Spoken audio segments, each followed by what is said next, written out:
Gue inget pas kita dulu pertama kali nge-cast ya Gimana tuh? di Bali waktu itu kan? Yes.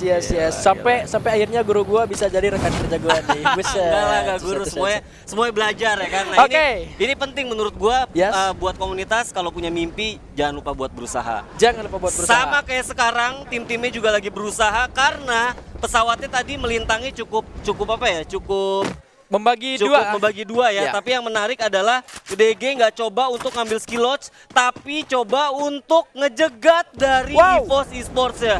Menarik karena memang agak sedikit jauh juga untuk Ya. menuju ke skill lot. Sementara First Rider tidak ada gangguan sama sekali di Bang El. Iya, lagi-lagi ya First Rider di luar dari spotlight tim-tim yang ada, dan ini bakal jadi PR sebenarnya buat EVOS Esports apabila kalau DG sendiri juga coba untuk nahan dan sampai akhirnya coba untuk nahan pergerakan dari EVOS sendiri yang habis rotasi dari Mod House. Yes, dan di arah lain ternyata di area Marble Works sudah ada dua tim, yang mana kali ini dari Red Bull Rebellion dan juga Aura Esports sudah saling mengetahui satu sama lain. Klasik seperti biasa, ketika kedua tim bertemu di awal, jarang sekali langsung dikomit untuk melakukan fight ya. Betul banget, tapi kalau gua ngelihat harusnya game ke-6 udah banyak banget tim yang udah nothing tulus lah ya. Mereka pasti bakal coba minimal ngegangguin dari tim-tim yang ada di atas yang masih mempunyai peluang untuk menjuarai FFIM 2021 Spring. Yes, yang mana kali ini dari Airbear sendiri ketika bertemu dengan Aura,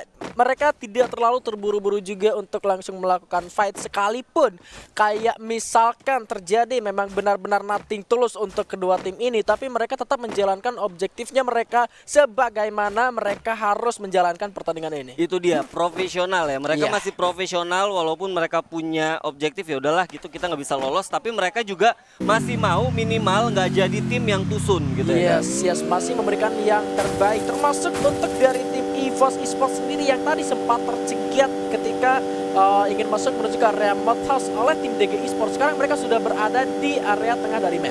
Iya bener banget, kalau gue lihat ini bener-bener masih kosong banget dari resource yang EVOS punya. Ini bakal jadi krusial menurut gue untuk EVOS. Apabila mereka tusun di game ke-6, ini nggak bakal baik buat mereka kalau seandainya mereka mau menjuarai FFVM season kali ini. Harap-harap cemas jadinya. Harap-harap cemas. Dan balik kalau seandainya kita ngomongin First Rider cuman butuh kayak nggak mesti tusun lah, minimal 5 besar pun atau kayak gimana, itu kalau gue lihat dari pro lane point harusnya mereka punya juga chance yang besar. Yes, menarik juga untuk First Rider sendiri dari game 1 sampai game kelima itu mereka tidak keluar dari 3 besar ya. Iya, itu makanya gue bilang di 12 tim atau kita bisa bilang babak utama ya, entah itu playoff, entah itu play-in, sekalian tuh harus punya satu objektif yang jelas gitu. Jangan sampai tusun dan bener-bener konsisten, harus ambil peringkat 3 besar. Kalau seandainya kalian pengen ada di jajaran klasmen atas. Yes, itu bakal jadi catatan penting juga untuk teman-teman yang ada di rumah. Mengingat dari First Rider sendiri, bahkan tadi kalau nggak salah di game yang keempat ketika dari mereka sendiri masih bisa mengamankan sampai di posisi ketiga. Itu satu pelajaran yang sangat luar biasa ketika kita harus mempertahankan poin konsisten ada di 3 besar selama 5 game berturut-turut. Iya, dan yang menarik di sini ada RRQ dan juga EVOS yang nampaknya jadi tetanggaan nih. Jadi tetanggaan. Dan tapi kalau gue lihat dari resource M13 lu bisa lihat belum ada helm, belum ada vest. Wah, ini bakal bahaya sih menurut gue. Ya, cukup sulit untuk EVOS sendiri karena menurut gue ini bukan area awalnya mereka. Benar. Kalau kita melihat untuk area awalnya EVOS itu berada di utara dari minimap, ketika mereka tertekan ternyata ada suara tembakan yang mana Abu sudah tertrack posisinya, bakal spray dan win saja oleh Pac-Man juga dengan action 8-nya bakal membagi posisi, tapi di belakang juga para player RRQ masih ada tim dari Island of Gods. Sementara kali ini dari EVOS masih ada satu vehicle yang bisa digunakan untuk melarikan diri, tapi hati-hati Pac-Man dari patahan sudah bakal ada yang memantau karena suara tembakan seorang Pac-Man ini harusnya udah kedengeran sama anak-anak dari IOG. Ya, itu distraction menurut gue buat IOG biar bertahan dulu, karena kalau bahaya banget kalau seandainya mereka 4-4-nya juga langsung masuk ke dalam di rumah di Brazil ya. Yes, harus lebih berhati-hati juga. Tidak kemungkinan Araki punya pergerakan cepat, tapi kali ini Onyx bertempur. Ya ampun, 2 orangnya kena. Ada Garen dan juga Taya yang sulit untuk diselamatkan. Masih ada Lau dan juga Jars yang menjadi harapan untuk sang landak kuning, di mana Jars juga tidak berdaya. Satu lagi Lau-nya pun dipulangkan ke lobby. Aduh, sial. Ya ampun. sial, bener-bener ya, bukan harinya Onyx ya kan. Hari ini bener-bener bukan harinya Onyx, yang mana lagi-lagi Onyx harus menjadi tim yang awal-awal langsung balik ke lobby. Ya, landa kuningnya harus sudah terpulangkan ke lobby seperti rambutnya Bang El ternyata. Yang kuning-kuning harus sudah dilumatkan. Sayang sekali untuk Onyx Olympus, benar-benar bukan harinya dia ketika sempat tadi memenangkan pertarungan di awal melawan First Rider. Oh, ternyata kali ini Aura bertemu dengan Iron Afghan. Ameknya terkakon langsung di NKU. Vader kali dengan mobilnya bakal coba untuk memutar, tapi udah mulai hancur. Floron nyalakan tapi gagal. Vadernya juga harus tersungkurkan. Rollgat dari atas kali ini ke arah bawah. Bion lempar satu bom. Luar biasa sekali berputar. 378 dilakukan seorang Bion kali ini. Mendapatkan satu orang Vader kali ini. Aura cukup kesulitan di arah sana. Masih ada Gans yang mencoba untuk menyelamatkan dirinya terlebih dahulu di firing prediction. Langsung di end juga di sana seorang Deadly. Harapan terakhir dari Aura cukup sulit untuk membakar fire dari Aura. Yap, hanya tersisa sendirian Aura Gans di ujung stasiun yang ada di map Purgatory. Bakal langsung disamperin sama Bion nampaknya. Dicari bakal di jumpshot karena udah kelihatan juga seorang Gans di sana dengan 28 tapi ternyata Hens berhasil mendapatkan player terakhir dari Aura Esports. Welcome back to the lobby. Iya, sayang banget, dan lagi-lagi juga ini bukan hari yang baik juga buat Aura ya. Dua tim besar yang selalu menjadi legenda di setiap seasonnya dari Free Fire Indonesia Master di game ke-6 ini harus sedia ditusunkan. Yap, sayang banget, tapi nggak apa-apa, masih ada 10 lagi dan gua rasa masih yang jelas masih deg-degan banget ini pastinya. Ya, masih bisa berubah untuk dari segi klasmen atasnya ya. Yeah. Dari 1, 2, 3 masih bisa berubah. First Rider sekalipun mereka konsisten 1 sampai game kelima, mereka masih bisa digeser oleh tim-tim yang lain. Setuju banget, dan kalau gue lihat Brazil jadi titik penuh ya, titik kumpul dari 10 tim. Hampir semuanya mungkin bakal coba untuk mau ngambil di tengah-tengah gitu. Iya, kalau misalkan kita masih bertuju pada teori penumpukan tim. Zonanya seharusnya masih ada di Brasilia, berbeda dengan game Purgatory yang sebelumnya ketika penumpukan berada di Marble Works. Zonanya benar-benar ke sana juga. Yap, bener banget, dan kalau gue lihat di sini ada yang coba untuk maju-maju nih. Dranix juga yang berada di posisi atas dari segi poinnya kali ini harus bertemu dengan Island of Gods yang bakal mengamuk di game ke-6. Tentunya Rollgun sudah mulai masuk menuju ke arah pertahanan dari Dranix. Satu kron menyalakan dengan satu duel juga kali ini. Rugun mundur terlebih dahulu, Lordnya bergerak sebelah kanan. Aduh, terkena tembakan cukup sakit juga. Lord dan juga Bion masuk menuju ke pertahanan dari Dranix tentunya. 2 lawan 4 karena Roll dan juga Hens masih berada di belakang, tapi tidak boleh terlalu terburu-buru juga untuk Island of Gods. Karena di belakang juga ada Siren, dan kalau gue lihat IOG bener-bener sabar, mereka juga nggak mau gegabah ya. Mereka benar-benar coba ngeliat kira-kira ada kesempatan nggak buat masuk ke dalam rumah, karena menurut gue tricky banget maju masuk langsung ke dalam rumah kalau seandainya mereka juga nggak punya satu kom yang baik. Yes, gak punya satu kom yang baik. Bahkan secara untuk melakukan rushing menuju ke arah lantai 2 tuh minimal harus ada spamming bom dan memastikan di kamar kanan atau kamar sebelah kiri ada atau tidaknya player di sana. Tapi seperti yang Bang El bilang, di kejauhan sudah ada Siren Esports yang harusnya mendengar suara-suara tembakan yang dikeluarkan oleh kedua tim ini. Tapi Rolga ternyata bersama satu orang ke arah Dranix, langsung dinaikin saja. Hens juga mencoba di belakang. Ada double factor secara kerasan kali ini. Juga cukup sulit. Hens juga tumbang. Warganya juga gagal untuk Island of Gods. Enken. Baline, ampun. Ya. Kalau ngelihat kayak gini berarti asa atau harapan dari Dranix masih bisa ya. Masih terbuka lebar. Karena mereka juga masih bisa mengumpulkan pundi-pundi poin kalau seandainya mereka minimal mau mendapatkan peringkat at least 2 besar. Yes, masih terbuka, dan kita kehilangan sedikit kabar dari First Rider yang dari tadi tidak ada gangguan sama sekali. Tidak ada gangguan sama sekali, yang makanya gue bilang mereka rotasinya pun juga dari arah campsite. Campsite. Jadi harusnya mereka juga bakal ada nanti pasti di ujung atau di late game. Yes, Red Bull Rebellion yang kali ini bertemu dengan Sesmizu juga. Ternyata ada Zaidan yang di sana harus terkena serang Bara dengan double factornya dari belakang Zero. Kali ini bakal membackup dengan baretanya melihat ke arah Jojo, namun cukup sulit untuk melakukan tembakan, dan Bara masih membara-bara dengan penggunaan double factornya bakal masuk dari kejauhan juga sudah mulai terlihat kali ini. Bersabar lagi, tapi ternyata ledakan granat dari Mr. Home, bom matematika yang sangat luar biasa, tapi masih bisa untuk diselamatkan. Sudah mulai coba untuk diselamatkan kembali. cukup sulit juga untuk RBR, tapi di sana di headshotkan begitu saja. 2 orang tersungkurkan dari RBR, 2 orang lagi. Barang nggak mau terburu-buru karena 2 orang dari RBR pun masih berusaha berbahaya dan Calvin pun didapatkan. Jojo, gokil banget dah, buset. Satu lagi dari seorang Shiro yang bakal melawan solo squad di final FFVM ya gaskeun hayu. Di sana Shiro juga cukup sulitan coba untuk mundur dan ternyata RBR dipulangkan oleh Sesmizu. Oh my god, satu persatu tim besar juga harus tereliminasi sampai akhirnya ini bakal bikin lagi tambah-tambah malah ya deg-degannya. Makin tambah-tambah lagi deg-degannya. Ya tapi kalau kita lihat juga ini udah masuk ke 8 besar ya. Sedangkan zona juga belum update, bahkan belum zona ketiga. Jadi ini harusnya bakal jadi satu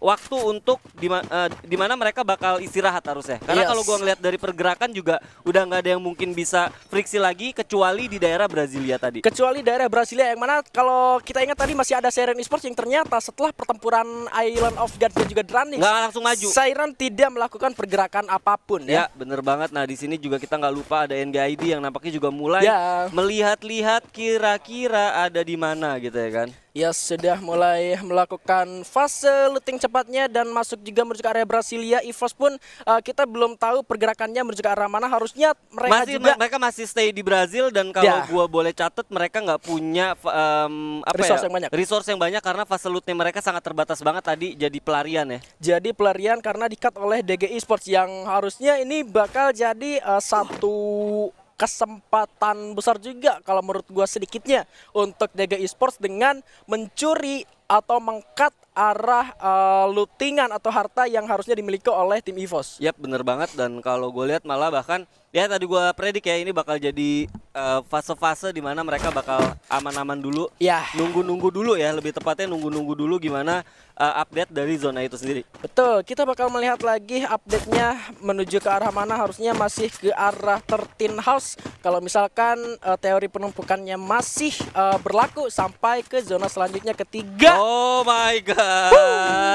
Ini bakal jadi kabar yang buruk menurut gue buat EVOS ya, karena mereka sekali lagi nggak punya resource yang cukup banyak sampai akhirnya mereka masuk ke daerah Brasilia pun juga itu daerah yang udah di loot full loot ya. Betul. Full loot banget. Mau nggak mau mereka harus mendapatkan kill untuk nyairin bounty-nya. Kalau misalkan ada player dari mereka yang mereka bounty token, kalaupun ada yang menggunakan summon airdrop, mereka harus butuh waktu untuk men-summon dari airdrop itu sendiri. Dan yang menarik menurut gua Siren punya peluang besar banget sih sebenarnya.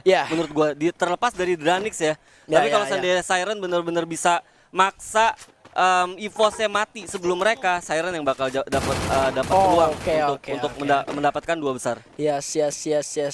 Sulit juga buat ditebak ya. Kalau kita lihat juga First Rider masih berada di luar, bahkan jadi tim yang paling jauh untuk masuk ke dalam zona. Dan kali ini DG yang sudah mulai masuk juga menuju ke pinggiran zona. Di belakang ada para player dari Sesmizu yang terlihat di jembatan. Jojo yang di sana terancam, melihat juga ke arah rumah labirin yang mana di sana sudah ada summon airdrop dan harusnya menjadi notice untuk tim DG kalau di rumah labirin juga sudah dihuni oleh tim yang lain. Yap, bener banget. Ini udah insting ya menurut gue ya. Insting banget karena mereka juga udah tahu sih sebenarnya ada summon airdrop, udah nyalah banget ya, udah terang banget ya. Udah terang benderang. Udah terang benderang, bener banget. Jadi susah juga kalau misalkan dari DG-nya memutuskan untuk terburu-buru untuk merebut compound. Ini juga bakal jadi satu hal yang kurang baik juga. Oke, FR bakal coba lari ini kita lihat.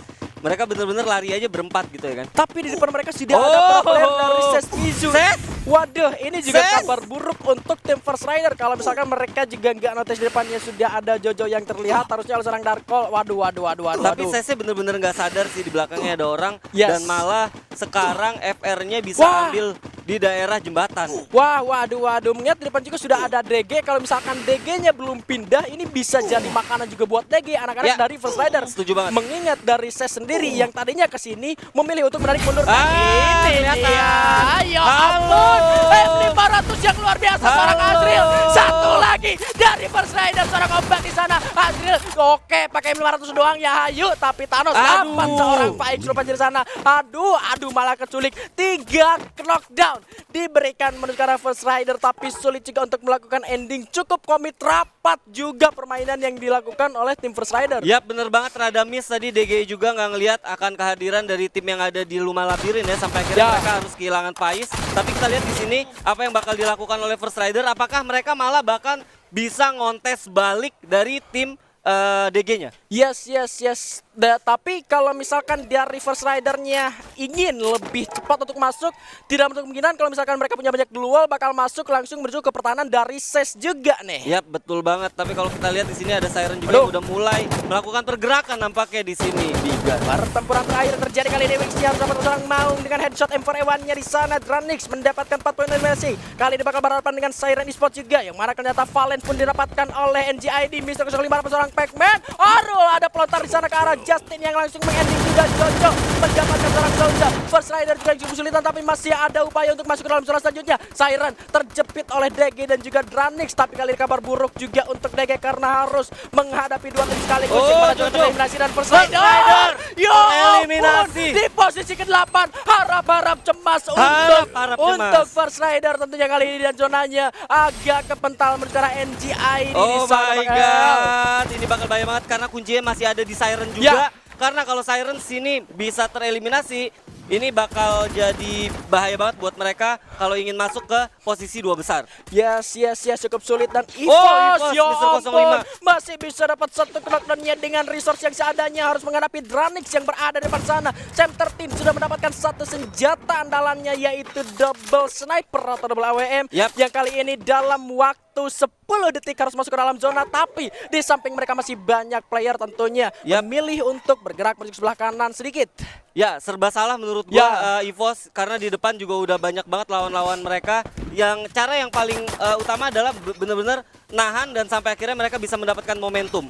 Gluolnya udah dikit, medkit juga udah nggak ada dari Sam 13, di mana Okan harus sebelahkan dengan lobby juga. Ternyata waduh ya ampun, Street masih bisa dapat seorang Abax. Abunya harus sudah terkenal, tapi saja Siren terlebih dahulu. Siren tereliminasi. Ada Legalot yang terkenal, tapi Sam 13 sulit. DG juga tumbang. EVOS masih bisa, masih ada asa, tapi udah nggak punya gluol lagi seorang Street. Aduh ya ampun, harus terkenal juga, dan ternyata Mr. 05 menjadi last man. Berhasil lepas 1 knockdown ke arah NGI di sana. Ada Bara, Marsha, Mr. 05. Ya ampun, masih bisa NGI Esports, dan SES dengan 10 killnya kali ini masih bisa untuk hidup.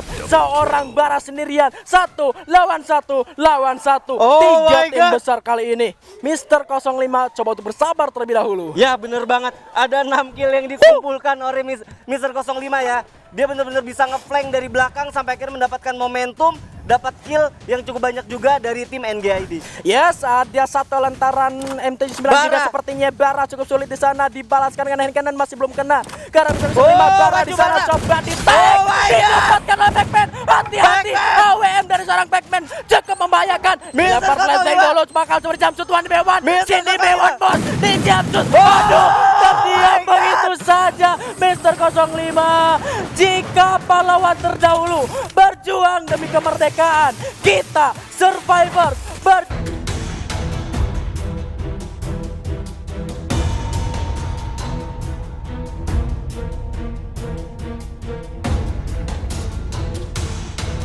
EVOS Esports!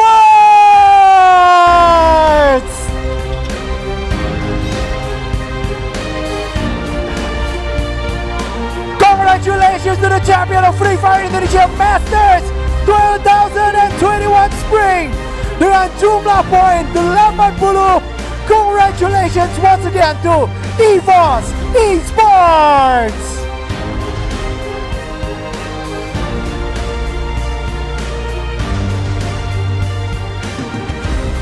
Kami kembali mempersilakan kepada Bapak Christian Wihananto selaku Country Producer of Garena Free Fire untuk memberikan giant check sebesar 350 juta rupiah. Dan nantinya EVOS Esports akan mewakili Indonesia di Free Fire World Series 2021 Singapore.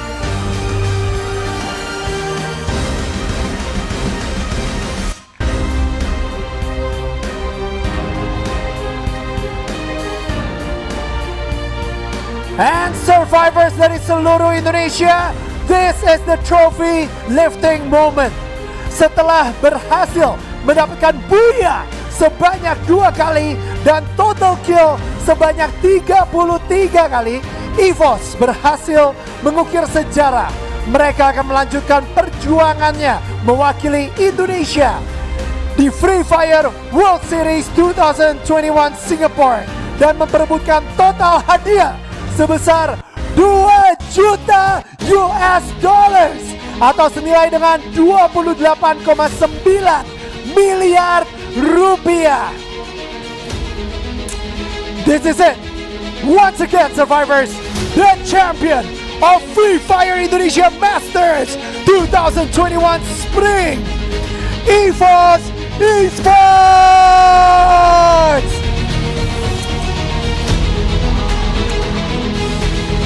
Kita berikan tepuk tangan yang meriah untuk EVOS Esports,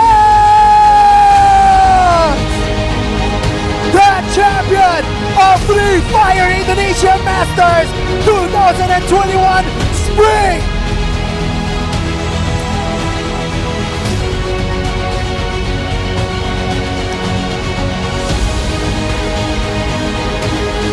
Selamat sekali lagi untuk EVOS Esports. Dan inilah dia klasemen akhir dari The Grand Final of Free Fire Indonesia Masters 2021 Spring.